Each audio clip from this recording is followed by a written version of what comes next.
ये बात उन दिनों की है जब मैं 9वीं कक्षा में पढ़ता था। तब मेरी उम्र 14 साल थी। कुछ समय में अपनी फैमिली के साथ रहता था। मेरी फैमिली में मम्मी पापा और मेरी छोटी बहन भी थी। मेरे पापा गवर्नमेंट की नौकरी करते थे, इसलिए हमें सरकारी क्वार्टर्स में रहना पड़ता था। जब मेरे पापा का प्रमोशन हुआ था तब हमने उस कॉलोनी में एक बड़ा सा फ्लैट ले लिया।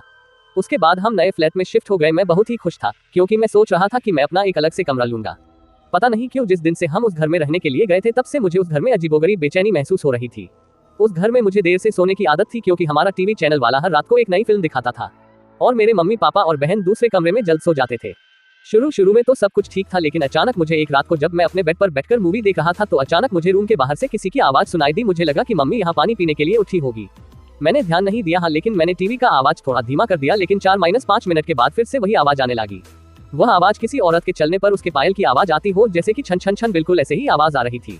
मैंने टीवी का आवाज बिल्कुल बंद कर दिया, लेकिन बाहर से वही आवाज आ रही थी, छन छन छन। यह आवाज सुनकर मेरा शरीर कांपने लगा और मेरे रोंगटे भी खड़े हो गए।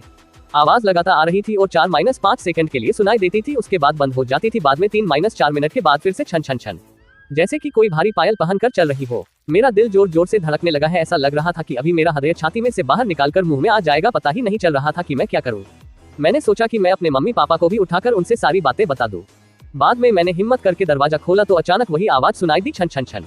उस समय वही आवाज बिल्कुल मेरे सामने से आ रही थी। ऐसा लग रहा था कि कोई नई परिणीत स्त्री चलकर मेरे पास आ रही हो, लेकिन सिर्फ आवाज ही आ रही थी, सामने कोई भी नहीं दिख रहा था और आवाज भी बिल्कुल स्पष्ट सुनाई दे रही थी, छन छन छन। मैंने मम्मी पापा को जगा दिया और सारी सच्चाई उनको बता दी। मेरे पापा इस बात को मानने के लिए बिल्कुल तैयार नहीं थी। वैसे भी वह सब पूरी तरह नींद में थे। किसी ने मेरी बात पर ध्यान नहीं दिया। बाद में मैं अपनी मम्मी पापा के साथ उनके कमरे में सो गया। ऐसे ही 3-4 दिन निकलने के बाद एक रात को फिर से वही आवाज सुनाई दी, छन छन छन। बाद में मुझे उस आवाज की आदत पड़ गई। आवाज आने का कोई भी समय नक्की नहीं था। कभी कभी वह आज 10 बजे या फिर 10:30 बजे भी आती थी, परंतु एक बात तो पक्की थी कि वह आवाज सिर्फ मुझे ही सुनाई दे रही थी और दूसरे किसी को भी नहीं। कभी कभी मैं वह आवाज मुझे बहुत ही डर जाता था, लेकिन हमारी कभी भी कुछ भी खराब नहीं होना था। 8-9 महीने बाद हमें एक नया फ्लैट मिल गया और हम वहां पर शिफ्ट हो गए। उसी फ्लैट में हमारी जगह पर जो नए लोग रहने के लिए आए थे वह हमारे जान पहचान के लोग थे। उनका बेटा मेरा बहुत अच्छा दोस्त था और उनका फैमिली काफी बड़ा था। एक दिन वह अंकल हमारे घर पर आए और हमसे पूछा कि क्या आपको कभी कभी कोई आवाज सुनाई दे रही थी।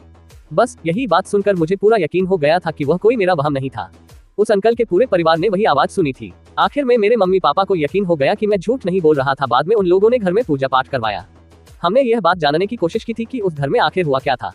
तब जाकर पता चला कि उस घर में एक नहीं बल्कि 6 आत्माएं रह रही है। उस बात को 14 वर्ष हो गए और अब मैं बड़ा हो गया।